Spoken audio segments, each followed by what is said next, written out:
बिस्मिल्लाहिर्रहमानिर्रहीम। अस्सलाम वालेकुम स्टूडेंट्स। क्लास 9 फिज़िक्स स्टार्ट करते हैं बेटा। कल जो है मैंने चैप्टर नंबर 11 के कुछ न्यूमेरिकल जो है वो आप लोगों को करवाए थे और कुछ जो है वो एक दिया था होमवर्क मेरे ख्याल से।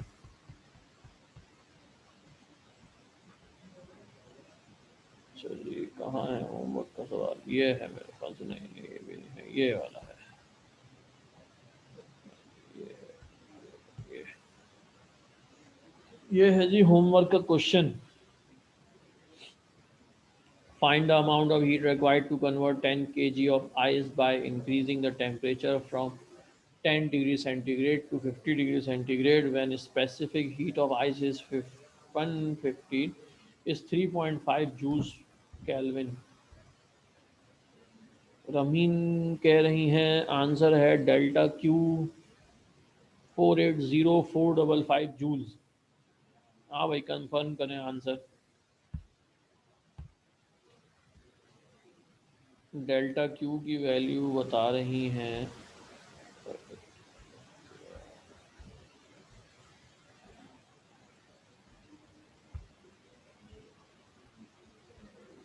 480455 जूल्स। ये आंसर बता रही है भाई रमीन असलम।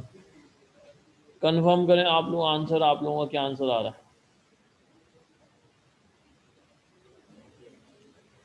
अच्छा जी, अताउर रहमान कह रहे हैं कि 1400 आ रहा है आंसर। इसका मतलब ये मुझे कराना पड़ेगा। सर मैंने इसमें कन्वर्जन की है सेंटीग्रेड टू केल्विन, तब भी बेटा आंसर सेम आना चाहिए। अगर आप सेंटीग्रेड से केल्विन में कन्वर्जन करें तब भी आंसर सेम आना चाहिए। चलें जी, कर लेते हैं, मैं करा देता हूँ।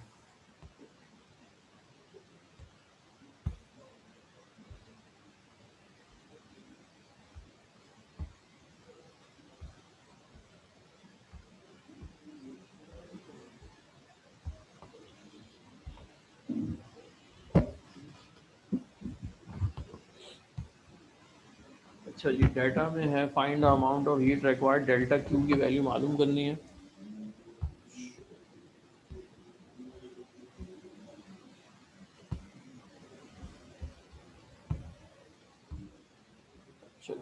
डेल्टा क्यू की वैल्यू मालूम करनी है और क्या क्या गिवन है हमें। मास गिवन है कितना, 10 kg। और इसके साथ साथ जो है टेम्परेचर 1 गिवन है 10 डिग्री सेंटीग्रेड। टेम्परेचर 2 हमें गिवन है 50 डिग्री सेंटीग्रेड। और सी की वैल्यू हमें गिवन है 3.5। सही है जी। डेल्टा क्यू मालूम करना है और 10 kg मास आ गया, T1 10 आ गया और T2 50 आ गया और सी की वैल्यू आ गई 3.5।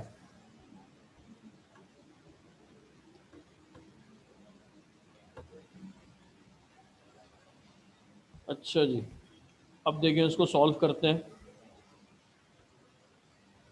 फॉर्मूला हमारे पास है क्या, delta Q is equals to M C delta T या सी एम डेल्टा टी, एक ही बात होती है। सही है। अब देखें डेल्टा क्यू की वैल्यू आपको फाइंड करनी है। एम आपको गिवन है 10, सी की वैल्यू आपको गिवन है कितनी, 3.5। और डेल्टा टी का मतलब होता है T2 minus T1। T2 minus T1 का मतलब है कितना आ जाएगा, 50 माइनस 10 इज इक्वल्स टू 40 आ जाएगा।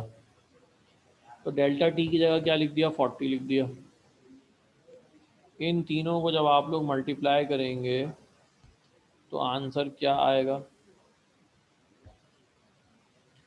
अच्छा जी, 10 को मल्टीप्लाई किया 3.5 से, मल्टीप्लाई किया 40 से, आंसर आ गया 1400। सही है जी। तो डेल्टा क्यू की वैल्यू हमारे पास, डेल्टा क्यू की वैल्यू कितनी आ गई, 1400 जूल्स आ गई।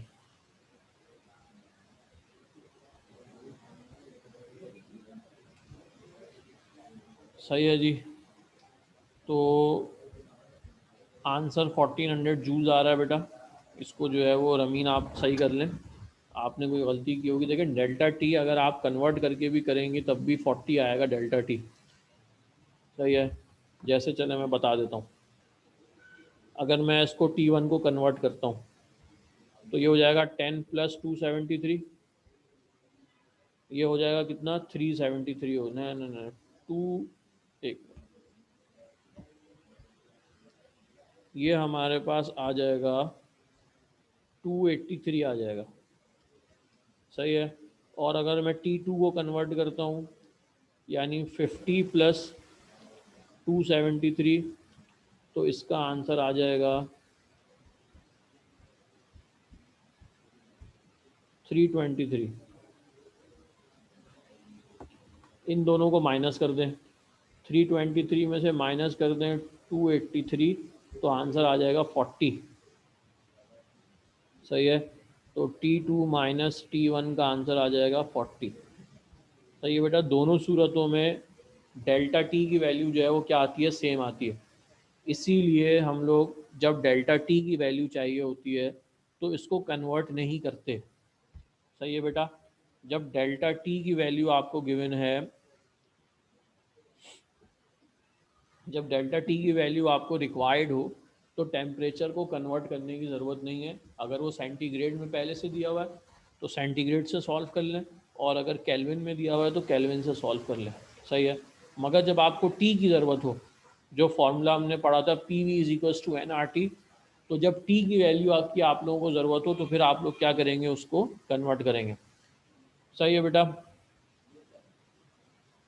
है सी अगर केल्विन में हो तो बेटा उससे कोई मसला नहीं है, क्योंकि डेल्टा टी के लिए जो है वो उसका कोई इशू नहीं,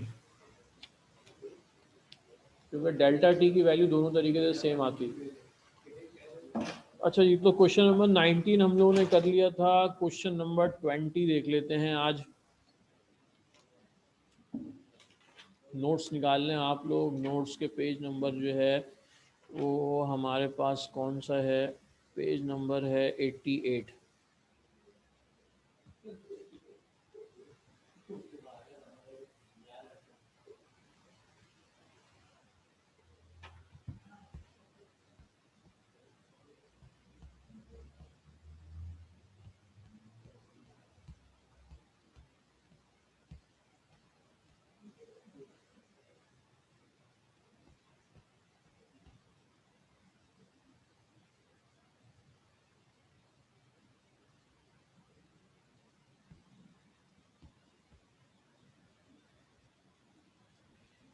अच्छा जी, अताउर रहमान पूछ रहे हैं कल चैप्टर 11 कर लेंगे। हाँ बेटा, कल तक, कल से जो है हो जाएगा तकरीबन। अभी कुछ न्यूमेरिकल्स है, उसके 10 ईयर में से न्यूमेरिकल्स करेंगे, उसके बाद कुछ देखेंगे, अगर बुक में से ज़रूरत पड़ी तो कुछ बुक से भी कर लेंगे। बुक वाले न्यूमेरिकल इसके जो है पेपर में आते नहीं।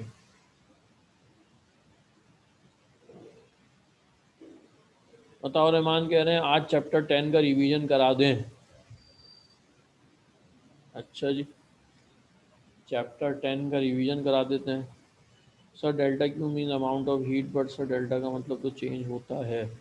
हाँ, यहाँ पे जो मैंने आप लोगों को ये बताया कि डेल्टा क्यू,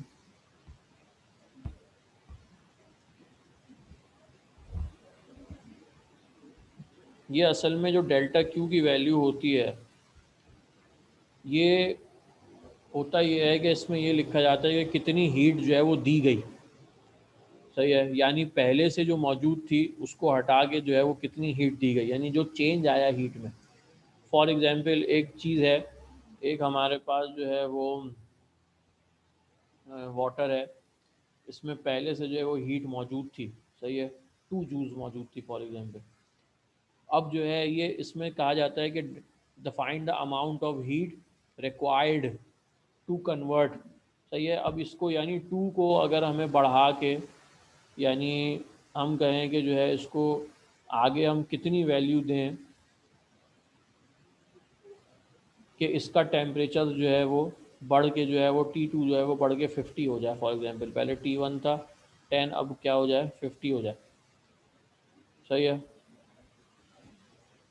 तो इसके लिए जो है पूछा जाता है कि कितनी हीट रिक्वायर्ड है। तो यानी हीट में कितनी चेंजिंग करनी पड़ेगी, कितनी हीट को इंक्रीज करना पड़ेगा। सही है, तो 2 जूल्स ही फर्स्ट करें इंक्रीज करके, ये हो गई 200 जूल्स। सही है, तो असल में जो यहाँ पे आंसर आ रहा होगा वो 180 आ रहा होगा, नहीं सॉरी 180 नहीं आएगा, 198 आएगा।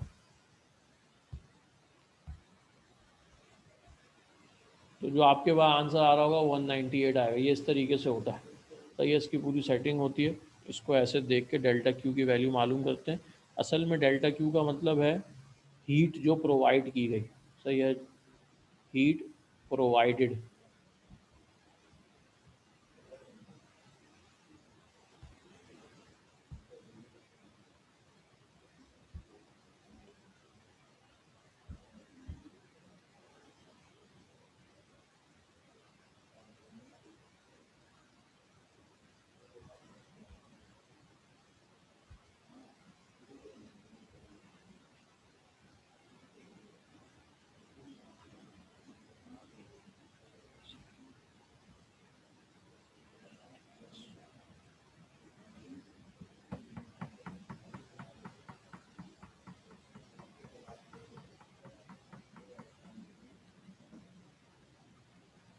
अच्छा जी, रमीन का सवाल एक और है, कह रही है नोट्स के पेज नंबर 88 में जो डेल्टा क्यू की डेरिवेशन है, अम,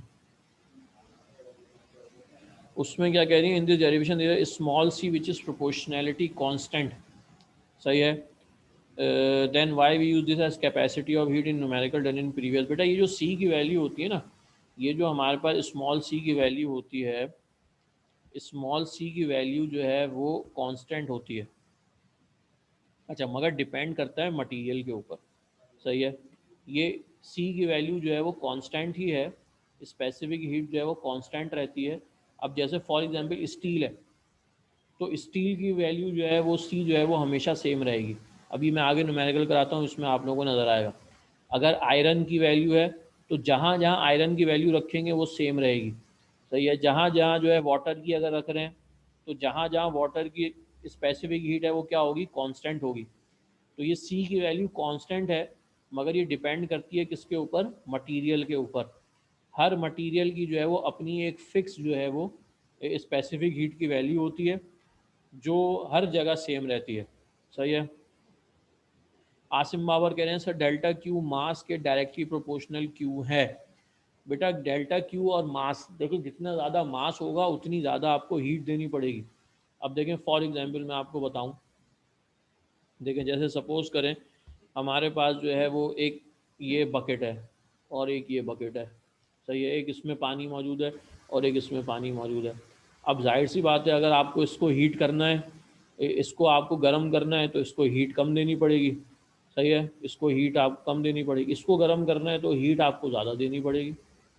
सही है, तो मास के बढ़ने की वजह से डेल्टा क्यू में भी क्या आ जाता है, फ़र्क आ जाता है।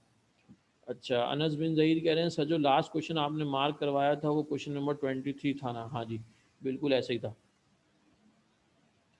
सही है बेटा, तो दो सवाल रमीन का मैंने जवाब, रमीन के सवाल का क्या जवाब दिया कि सी की वैल्यू कांस्टेंट होती है, मगर हर मटेरियल की अपनी अपनी होती है।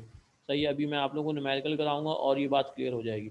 आसिम बाबर के सवाल का जवाब क्या दिया कि डेल्टा क्यू के और मास जो है वो आपस में डायरेक्टली प्रोपोर्शनल है, क्योंकि मास ज़्यादा होगा तो डेल्टा क्यू भी आपको जो है वो क्या करना पड़ेगा, बढ़ाना पड़ेगा, यानी हीट की वैल्यू भी क्या करनी पड़ेगी, ज़्यादा करनी पड़ेगी।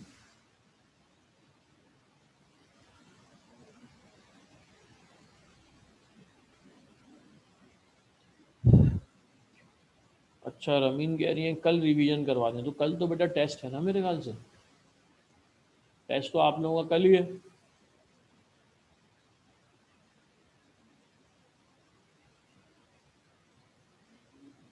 हम्म, तो क्लास से पहले है टेस्ट। सही है, तो अभी थोड़ा सा मैं आप लोगों को रिवीजन करा देता हूँ टेस्ट का। चैप्टर नंबर 10 के जो हमारे एमसीक्यूज़ हैं वो आपके पेपर में आएंगे। अच्छा, तो पहला जो है वो एमसीक्यूज़ जो आपके यहाँ पे पेज नंबर 64 पे जो एमसीक्यूज़ मौजूद हैं, तकरीबन 19 एमसीक्यूज़ यहाँ पे मौजूद हैं। पेज नंबर 64 पे, आपके नोट्स के पेज नंबर 64 हैं। कुछ एमसीक्यूज यहाँ पे मौजूद हैं। अच्छा, इसके अलावा जो क्वेश्चंस आप लोगों को मार्क कराए गए हैं चैप्टर नंबर 10 में, जो क्वेश्चन मार्क कराए गए हैं उन क्वेश्चंस में से भी जो है वो एमसीक्यूज आ सकते हैं। सही है। इसी तरीके से जितने भी आप लोगों ने फॉर्मूले पढ़े हैं, सही है, फॉर्मूले कौन कौन से पढ़े हैं?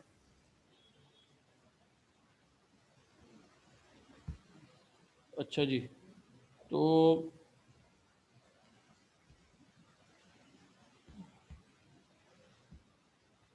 हाँ, स्ट्रेस का है, स्ट्रेन का है, प्रेशर का है। देखिए मैं आपको फॉर्मूले बता देता हूँ।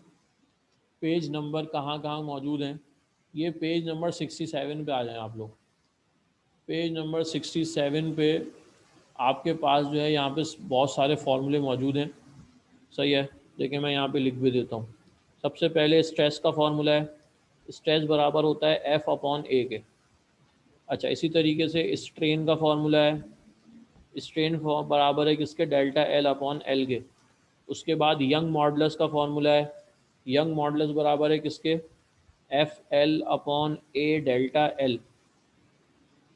इसी तरीके से आपके पास जो प्रेशर का फॉर्मूला अगले पेज पे देखें, पेज नंबर 68 पे, पेज नंबर 68 पे प्रेशर का फॉर्मूला है। और प्रेशर का फॉर्मूला क्या है, P is equals to F upon A. Stress का और प्रेशर का फॉर्मूला सेम है। सही है। तो ये टोटल समझ लें आपके पास इस चैप्टर में ये 4 फार्मूले हैं। सही है। इन फार्मूलों से में से जो है वो न्यूमेरिकल्स आपके पास आएंगे। अब देखें, ये फॉर एग्जांपल कोई ऐसा न्यूमेरिकल आपको दिया जाए जिसमें कहा जाए इफ़ द, चलें मैं आप लोगों को लिख के बताता हूँ, आप लोग जो है वो इसका आंसर बताएं। ये 4 फार्मूले आप लोग दिमाग में रखिएगा। सही है। अब देखें, एक क्वेश्चन मैं आप लोगों को बता रहा हूँ। कह रहे हैं if the force of 20 Newton is applied on a steel plate of area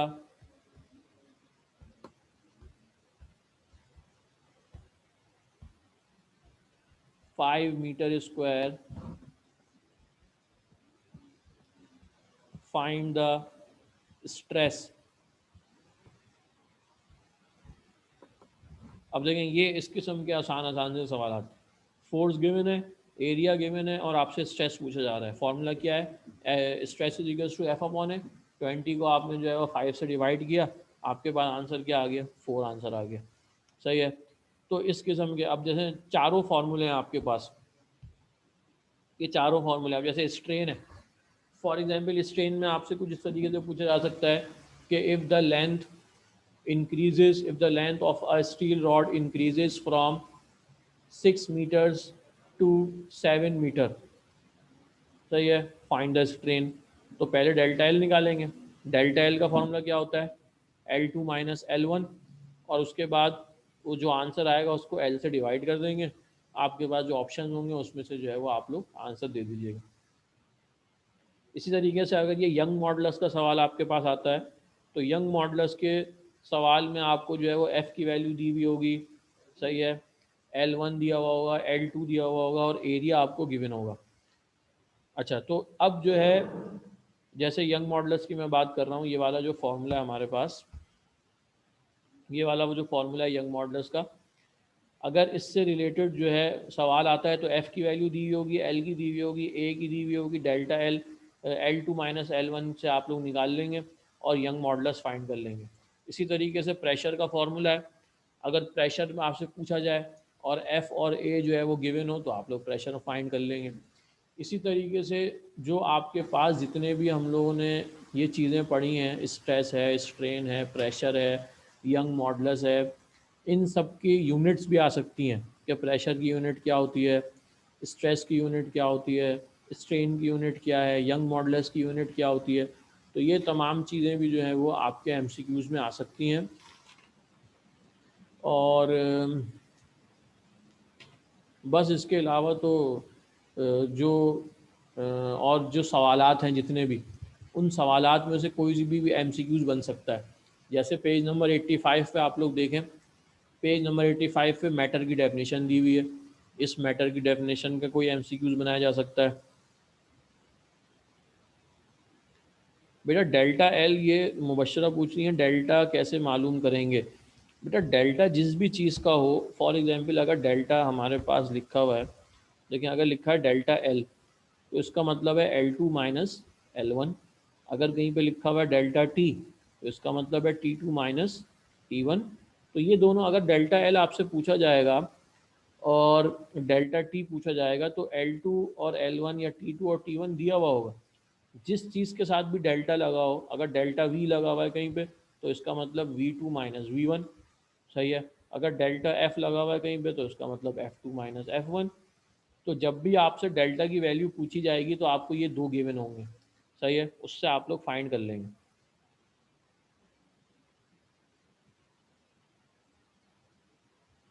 बेटा रमीन, अभी हम लोग चैप्टर नंबर 10 डिस्कस कर रहे हैं, आप चैप्टर नंबर 11 पे आ गई दोबारा। सही है। ये मैंने कहा ना कि जब मैं आप लोगों को न्यूमेरिकल कराना शुरू करूँगा ना, 10 ईयर में से जब हम लोग न्यूमेरिकल करेंगे चैप्टर नंबर 11 के, तो ये आपकी कन्फ्यूजन दूर हो जाएगी कि सी कांस्टेंट कैसे है। सही है। ये मैं आप लोगों को बुक में से एक चार्ट दिखा दूंगा। उस चार्ट में जो है वो तमाम चीज़ों की जो है वो स्पेसिफिक हीट गिवन है। सही है। तो वहाँ से और कंफर्म करो उसको, मैं आप लोगों को जो है वो और, यानी आप लोगों की जो कन्फ्यूजन है वो दूर हो जाएगी। सही है। अभी फ़िलहाल चैप्टर 10 पे फोकस करें। कल टेस्ट है आप लोगों का। तो ये जो है फॉर्मूले मैंने आप लोगों को बता दिए। अच्छा, सवालात में बता रहा था, जैसे पेज नंबर 65 है आपके पास। पेज नंबर 65 के ऊपर ये जितने सवाल हैं, क्वेश्चन नंबर 1 है। सही है। इसमें से कोई डेफिनेशन का जो है वो एमसीक्यूज बन के आ सकता है। इसी तरीके से आप लोगों को जो है वो अब जैसे क्वेश्चन नंबर 5 है, इसके बाद क्वेश्चन नंबर 5 में जितनी भी डेफिनेशन हैं, इलास्टिसिटी है, इलास्टिक लिमिट है, स्ट्रेस है, स्ट्रेन है, लॉन्गिट्यूडनल स्ट्रेन है, इनमें से कोई भी जो है वो एमसीक्यूज बन के आ सकता है। फिर आगे स्ट्रेस और स्ट्रेन की जो है वो डिफरेंसेस हैं। इसी तरीके से फार्मूले हैं। अच्छा, फार्मूले भी आ सकते हैं एमसीक्यूज में कि the formula of Young modulus is this, या formula of stress is this. इसी तरीके से उसके बाद हमारे पास जो है वो पेज नंबर 68 पे क्वेश्चन है, प्रेशर का, प्रेशर की डेफिनेशन है, उसका फार्मूला है। तो ये तमाम चीज़ें सही है। इसी तरीके से आगे मैं आप लोगों को बताऊँ, पेज नंबर आपके 73 पे ये जो क्वेश्चन नंबर 20 है, फ्लोटेशन का जो टॉपिक है, यहाँ से एमसीक्यूज आ सकते हैं। और ये क्वेश्चन नंबर 23 जो है, मॉलिक्यूलर थ्योरी ऑफ मैटर, इसमें से जो है वो एमसीक्यूज बन के आ सकते हैं। तो जो जो सवाल चैप्टर नंबर 10 में आप लोगों को टिक कराएं, वो सारे आप लोगों को पढ़ने भी हैं, याद भी करने हैं, क्योंकि किसी भी सवाल में से कहीं से भी एमसीक्यूज आ सकते हैं। इसके अलावा जो पेज नंबर 64 पे आपके एमसीक्यूज मौजूद हैं, उनमें से भी आएंगे, और थ्योरी जो आपकी है पूरा चैप्टर, उसमें से भी आएंगे, और जो न्यूमेरिकल मैंने आप लोगों को बताया उसमें से भी आएंगे। सही है। तो ये तमाम चीज़ें हैं जहाँ से आप लोगों का जो है वो एमसीक्यूज का पेपर आएगा। अभी इससे रिलेटेड आप लोगों को कुछ पूछना है तो पूछ लें, वरना फिर जो है वो हम लोग अपने चैप्टर नंबर 11 की तरफ चलते हैं।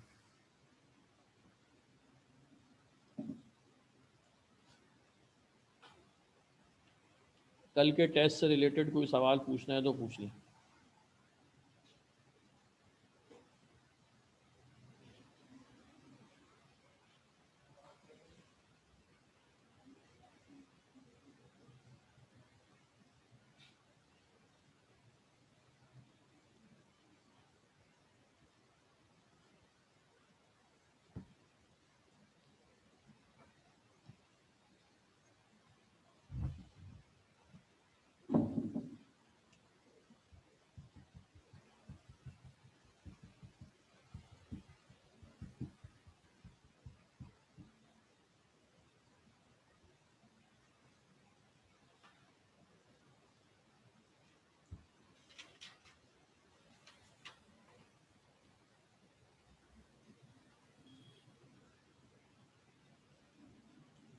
क्वेश्चन नंबर 9 में यह आ सकता है मुबशरा पूछ रही है क्वेश्चन नंबर 9 में क्या आ सकता है। क्वेश्चन नंबर 9 पेज नंबर 68 में मौजूद है।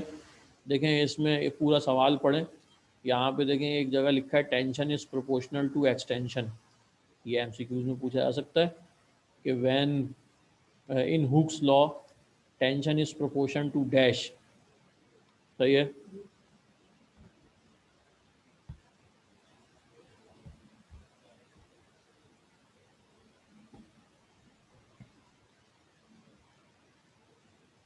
चलें जी चैप्टर नंबर 11 की तरफ चलते हैं। अब आ जाएं आप लोग अपने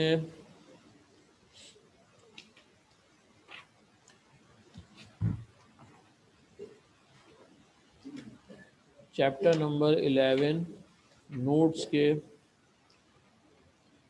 पेज नंबर 88 पे आ जाएं। नोट्स का जो पेज नंबर 88 है उस पे आ जाएं।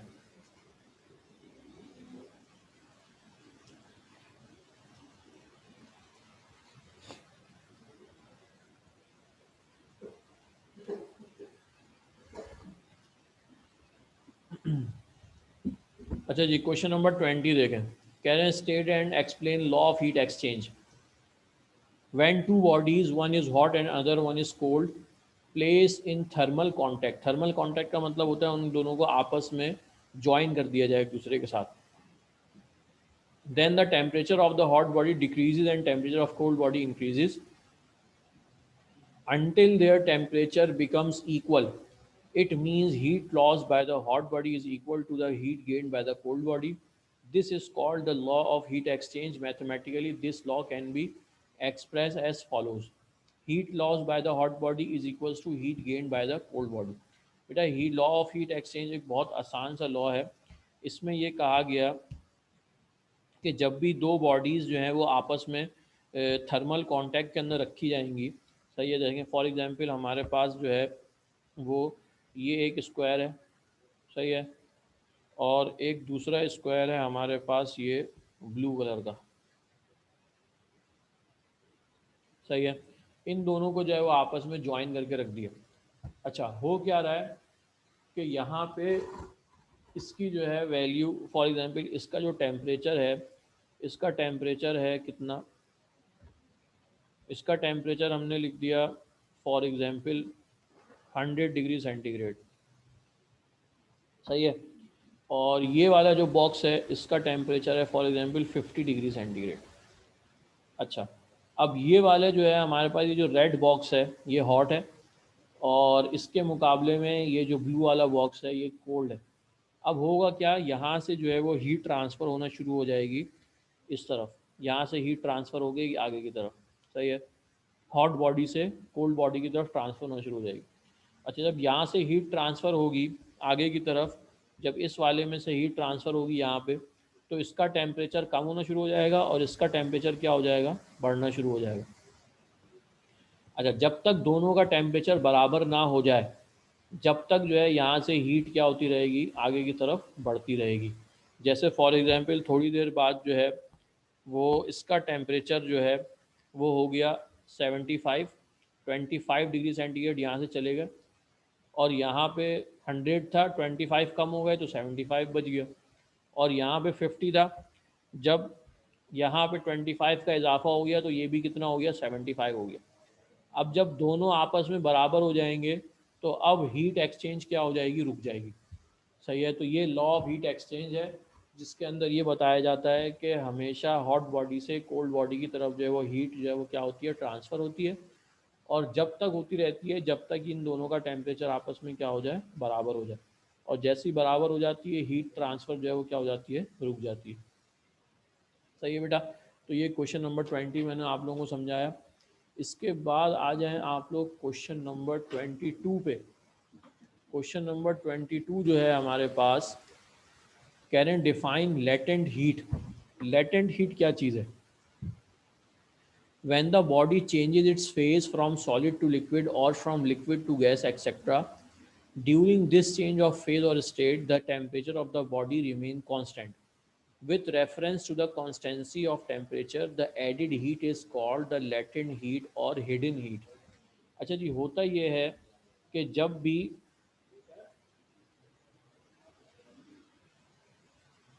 नहीं बेटा, क्वेश्चन नंबर 21 इंक्लूड नहीं है। कल मैंने आप लोगों को निशान लगवाए तो थे सवालात में। अच्छा जी, क्वेश्चन नंबर 22 के अंदर क्या कहा जा रहा है कि देखिए, जब भी आप लोगों को मालूम है कि फॉर एग्जांपल ये वाटर है, ये कन्वर्ट होना शुरू हो रहा है किसमें, गैस में। सही है, इसका टेम्परेचर इतना बढ़ाया, सही है, कि ये क्या होना शुरू हो गया, कन्वर्ट होना शुरू हो गया किसमें, गैस में। तो जिस टाइम ये वाटर जो है, वो जो लिक्विड जो है वो गैस में कन्वर्ट हो रही होती है, उस वक्त इसका टेम्परेचर क्या हो जाता है, फिक्स हो जाता है। सही है, टेम्परेचर उस वक्त कांस्टेंट हो जाता है ड्यूरिंग द कन्वर्जन। सही है, जब कन्वर्ट हो रहा होता है तो टेम्परेचर क्या हो जाता है, कांस्टेंट हो जाता है। अच्छा, अब इस कॉन्स्टेंसी की वजह से यहाँ पे मज़ीद हीट देनी पड़ती है। तो ये जो मज़ीद हीट देनी पड़ती है, इसे हम लोग क्या कहते हैं, लेटेंट हीट कहते हैं। सही है, ये हीट क्या काम करती है, टेम्परेचर नहीं बढ़ाती बल्कि उसको कन्वर्ट कर देती है। लिक्विड को किस में कन्वर्ट कर देती है, गैस में कन्वर्ट कर देती है। सही है, तो ये चीज़ कहलाती है लेटेंट हीट। मैं दोबारा डेफिनेशन पढ़ देता हूँ, पेज नंबर 89 पे क्वेश्चन नंबर 22 है, डिफाइन लेटेंट हीट। कह रहे हैं when the body changes its phase from solid to liquid और from liquid to gas, during this change of phase or state, the temperature of the body remains constant. With reference to the constancy of temperature, the added heat is called the latent heat or hidden heat. सही है, latent heat को जो है वो hidden heat भी जो है वो कहा जाता है। तो ये हम लोगों ने क्वेश्चन नंबर 22 पढ़ा। इसके बाद क्वेश्चन नंबर 23 देख लें, फिर जो है वो हम लोग इंशाल्लाह कल की क्लास में जो है वो मैं आप लोगों को इसके न्यूमेरिकल स्टार्ट कराऊंगा 10 ईयर में से। क्वेश्चन नंबर 23 देख लेते हैं, स्टेट लॉज ऑफ फ्यूजन। अच्छा, लॉज ऑफ फ्यूजन हमारे पास क्या है, फ्यूजन का मतलब चेंजिंग। कह रहे हैं every substance changes its state from solid to liquid at a particular temperature at normal pressure. कह रहे हैं तमाम चीज़ें जो हैं वो क्या हो जाती हैं,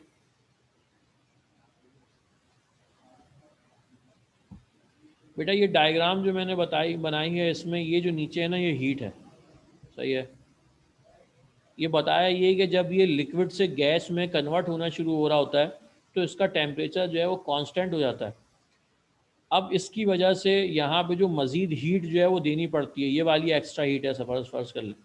सही है, ये जो एक्स्ट्रा हीट हमने इसको दी, ये कहलाती है लेटेंट हीट। सही है, यानी हिडन हीट। उस टेम्परेचर, उस स्टेट को चेंज करने के लिए, यानी लिक्विड को गैस में तोड़ने के लिए जो मज़ीद हीट दी जाती है, उसे हम क्या कहते हैं, लेटेंट हीट कहते हैं। अच्छा जी, लॉज ऑफ फ्यूजन में पढ़ा रहा था। अच्छा, every substance changes it state from solid to liquid at a particular temperature. हर चीज़ जो है वो सॉलिड से लिक्विड में कन्वर्ट हो जाती है एक पर्टिकुलर टेम्परेचर के ऊपर। सही है। अच्छा जी, उसके बाद कह रहे हैं during the change of state the temperature remain constant. State change होते वक्त, यानी लिक्विड से गैस में या सॉलिड से लिक्विड में जिस वक्त कन्वर्जन शुरू हो जाती है, उस वक्त इनका टेम्परेचर क्या रहता है, कांस्टेंट रहता है। 1 किलोग्राम, पेज नंबर 90 पे, 1 kilogram of every solid substance need a definite quantity of heat energy to change its state from solid to liquid. It is called the latent heat of fusion of the substance. कह रहे हैं कि अगर किसी चीज़ का 1 kilogram है, जैसे पानी का 1 किलोग्राम है, सही है, फॉर एग्जांपल 1 किलोग्राम पानी जो है वो मेरे पास मौजूद है और 1 किलोग्राम पानी आपके पास मौजूद है। अब इस पानी को जो है वो इसकी स्टेट चेंज करने के लिए जितनी हीट मुझे चाहिए होगी उतनी हीट आपको चाहिए होगी। सही है, ये अलग अलग नहीं होगी, इसकी वैल्यू जो है वो अलग अलग नहीं होगी। सही है, जहाँ जहाँ पानी मौजूद है, अगर प्रेशर कांस्टेंट रखा जाए, इसके ऊपर ये बात याद रखिएगा, तो पानी को जो है वो लिक्विड से सॉलिड में, लिक्विड से गैस में कन्वर्ट करने के लिए जो अमाउंट ऑफ हीट रिक्वायर्ड है वो हर जगह क्या होती है, सेम होती है। अच्छा जी, पार्ट नंबर 4 में कह रहे हैं mostly substance show an increase in their volume on melting, for example wax, ghee, while a few substances show decrease in their volume on melting, for example ice। कह रहे हैं तकरीबन तमाम चीज़ें जो हैं वो क्या करती हैं, मेल्ट होने के ऊपर अपने वॉल्यूम में इजाफा करती हैं, जैसे कि वैक्स हो गया, घी हो गया, और कुछ चीज़ें जो हैं वो decrease in their volume on melting. कुछ चीज़ें जो है वो क्या होती हैं, मेल्ट होने के ऊपर डिक्रीज हो जाती हैं, जैसे कि फॉर एग्जांपल क्या बता रहे हैं, आइस। सही है, जो हम लोग ने एनॉमलस एक्सपेंशन पढ़ा था, ये वही चीज़ बता रहे हैं। अच्छा जी, पॉइंट नंबर 5 में कह रहे हैं melting point of those substances which shows decrease in their volume on melting are lowered with the increase of pressure, whereas melting point of those substances which show an increase in their volume are increased with increase of pressure। कह रहे हैं कि वो substances जो volume जो है जिनका decrease हो जाता है, मेल्टिंग पॉइंट ऑफ दो सब्सटेंस विच शो डिक्रीज, हाँ मेल्टिंग पॉइंट वॉल्यूम को इन देयर वॉल्यूम ऑन मेल्टिंग। अच्छा जी, वो सब्सटेंसेस जिनका मेल्टिंग पॉइंट क्या हो जाता है, देयर वॉल्यूम, इतना कंफ्यूजिंग पॉइंट लिखा है इन्होंने पॉइंट नंबर 5, इसको दोबारा मैं पढ़ता हूँ और आपको समझाता हूँ। Melting points of those substances which show decrease in their volumes on melting are lowered with increase of pressure. Pressure को बढ़ाने से जिन चीज़ों की वॉल्यूम में कमी आ जाती है उसको जो है वो क्या किया जा सकता है, बढ़ाया जा सकता है। और वो substances show an increase in their volume are increase with increase of pressure. असल में पॉइंट नंबर 5 के अंदर प्रेशर को बताया जा रहा है कि प्रेशर जो है वो असरअंदाज होता है किसके ऊपर, मेल्टिंग पॉइंट के ऊपर। प्रेशर को बढ़ाने से मेल्टिंग पॉइंट को कम भी किया जा सकता है और ज़्यादा भी किया जा सकता है। सही है जी, तो असल में यहाँ पे ये बात बताई जा रही है। तो पॉइंट नंबर 5 जो है वो आप लोग ज़रा उसको तसल्ली से पढ़ लीजिएगा, थोड़ा सा इन्होंने बातों को मिलाया है जिसकी वजह से थोड़ा कन्फ्यूजिंग हो गया। सही है जी, तो ये हम लोगों ने जो है वो क्वेश्चन नंबर 23 जो हमारा लास्ट क्वेश्चन था, ये हम लोगों ने जो है वो डिस्कस किया। लेटेंट हीट को हिडन हीट इसलिए कहते हैं क्योंकि इससे टेम्परेचर नहीं बढ़ता। सही है, इससे क्या होती है, कन्वर्जन हो जाती है, लिक्विड कन्वर्ट हो जाता है गैस में, या सॉलिड कन्वर्ट हो जाती है किस में, लिक्विड में। इस वजह से इसको हिडन हीट भी कहा जाता है।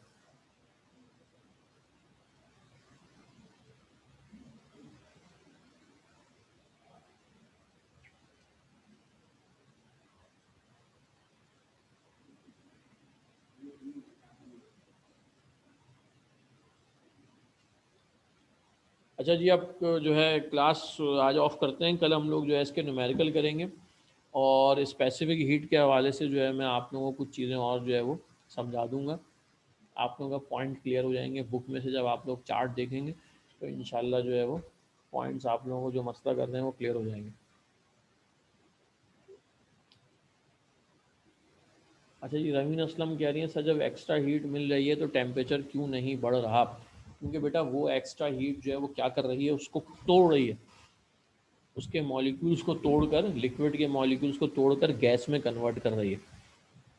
सही है, एक पॉइंट तक तो जो है क्या होता है कि हीट देते रहें, टेम्परेचर बढ़ता रहेगा, मगर जैसे ही कन्वर्जन शुरू हो जाएगी ना, अब जो कन्वर्जन शुरू हो रही है, अब वो जो हीट है वो क्या काम करेगी, उसको कन्वर्ट करेगी, उन मॉलिक्यूल्स को ब्रेक करेगी, और ब्रेक करने के बाद उसको जो है वो गैस में कन्वर्ट कर देगी।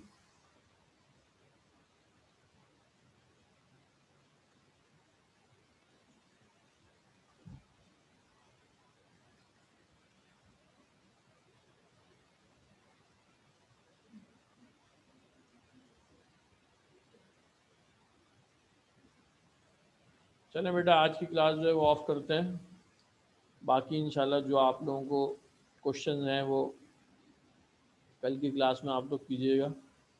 सही है जी, टेस्ट की तैयारी करें, टेस्ट बहुत आसान है, आप लोग कर लेंगे आसानी से। सही है जी, अल्लाह हाफिज़।